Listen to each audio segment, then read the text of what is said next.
Welcome back to Speaking with Confidence, the podcast that helps you build the soft skills that lead to real results. Communication, storytelling, public speaking, and showing up with confidence in every conversation that counts. I'm Tim Newman, a recovering college professor turned communication coach, and I'm thrilled to guide you on a journey to becoming a powerful communicator. Early in my teaching career, I was tasked with teaching athletic training to high school freshmen and sophomores. I was new, eager to prove myself, and I decided to use a college-level curriculum. I thought I was setting a high bar. I thought I was showing them what they could achieve. But as I'm sure you can guess, it was a disaster. Not only was I a new teacher trying to build rapport and connection with students, but the information was so over their heads. They didn't understand the terminology, the concepts, or why I was teaching it that way. I saw their eyes glaze over. They were frustrated. I was frustrated. I didn't understand why they didn't understand. Then it hit me. They had no idea how smart I was because I couldn't explain the information in a way that they could grasp. I was trying to impress them with complexity, but all I did was create confusion. That experience taught me a brutal lesson. Complexity doesn't impress people. It pushes them away. But this isn't just about one awkward meeting. This is a career killer that plays out every single day. In meetings, complex language is a decision-making poison. It derails the entire conversation. Instead of focusing on the core idea, people get stuck on deciphering your words. You're not leading the discussion. You're creating a puzzle that wastes everyone's time, including yours. And in pitches, it's even worse. When you fail to connect with a client or stakeholder because your message is buried in jargon, you're not just losing a sale, you're damaging your credibility. Research shows that using complex language when you feel low status actually signals insecurity, not expertise. The audience's brain has to work harder to process what you're saying, and that extra cognitive load creates frustration, not trust. They don't walk away thinking, wow, they're smart. They walk away thinking, I have no idea what they're even talking about. This is the critical gap between perceived competence and actual influence. You might think you sound like the smartest person in the room, but the data says you're being perceived as inauthentic and difficult to understand. This is another reason why people get overlooked for leadership roles. Leaders simplify. They make the complex clear. If you can't translate your great ideas into a message that anyone can grasp, you will stall.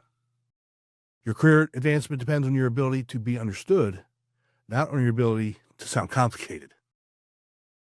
The fix for this isn't about learning bigger words. It's about applying a simple filter to everything you say. I call it the 8th grader test. If a middle schooler can't understand the essence of your message, it's not clear enough. This isn't about dumbing things down. It's about sharpening your thinking to its absolute core.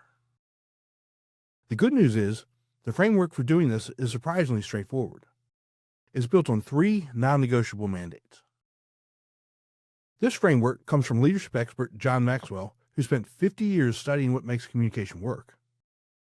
He calls it the law of simplicity, and it boils down to 3 mandates. These aren't just tips. They're filters you run every message through before you speak. The first mandate is clarity. This is about making your message easy to grasp. Maxwell says the highest compliment an audience can give is, what you said was so simple. And he's right. Simple isn't easy. It takes hard work to break down a complex idea.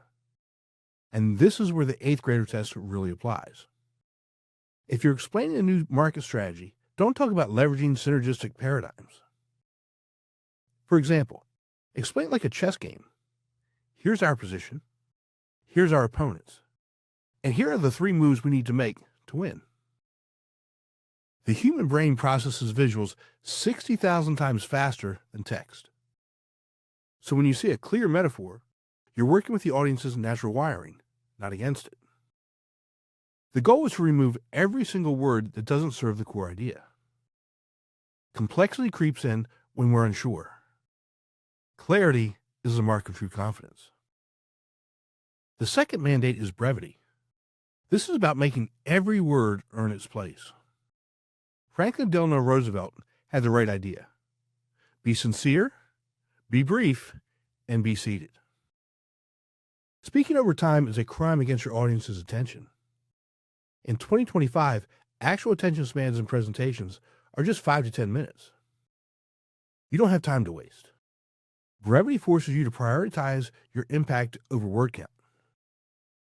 Instead of a 5-minute explanation of quarterly results, what's a one-sentence headline? For example, we grew faster than the market, but our profit margins are under pressure. Here's our 3-point plan to fix it. Boom. The audience knows exactly what matters.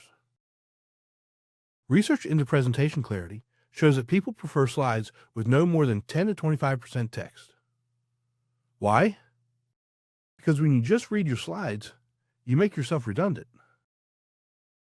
And brevity isn't about saying less. It's about making what you say matter more. The third mandate, and this is the one that ties it all together, is focus. This is about answering, so what, before your audience even has to ask.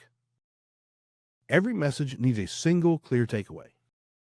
If your listener can't summarize your main point in a few seconds, you've lost them. Structure your communication around that one thing. In a pitch, your focus might be, we will save you 20% on operational costs. Everything else in that pitch, every slide, every data point should support that single claim. Maxwell teaches that you should be able to state your purpose in one sentence. The focus is what prevents you from going down rabbit holes or adding unnecessary details that dilute your power.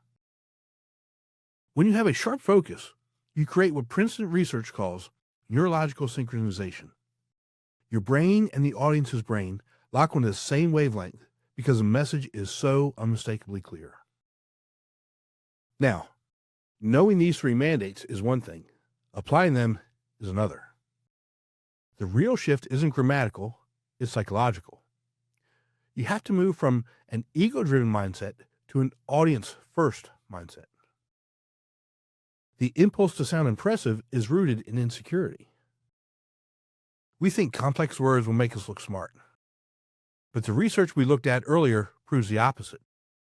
Jargon is often a form of compensatory conspicuous communication. It's what people use when they feel low status, trying to mimic a higher standing. It's the verbal equivalent of wearing a flashy watch to prove you're successful.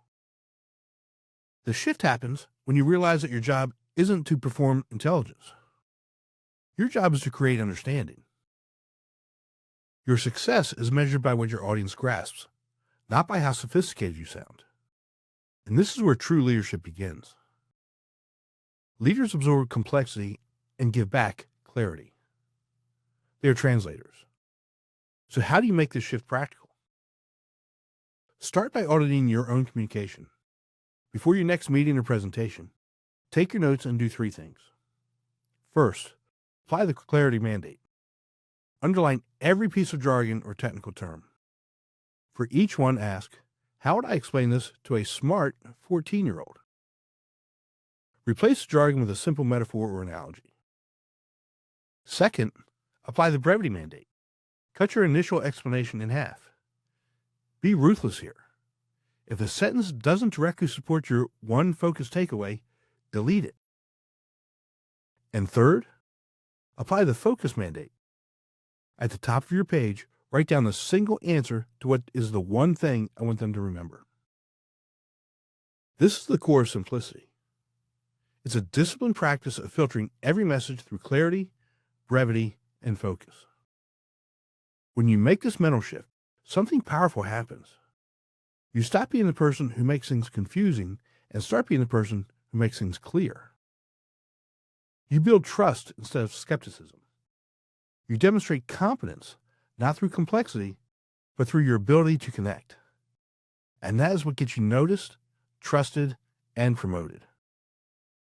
So let these 3 mandates, clarity, brevity, and focus, become your new filter for every message. The professional liberation comes from prioritizing your audience's understanding over your own impression.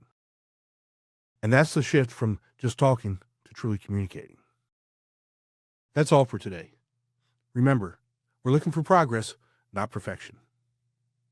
Be sure to visit speakingwithconfidencepodcast.com to get your free ebook, The Top 21 Challenges for Public Speakers and How to Overcome Them.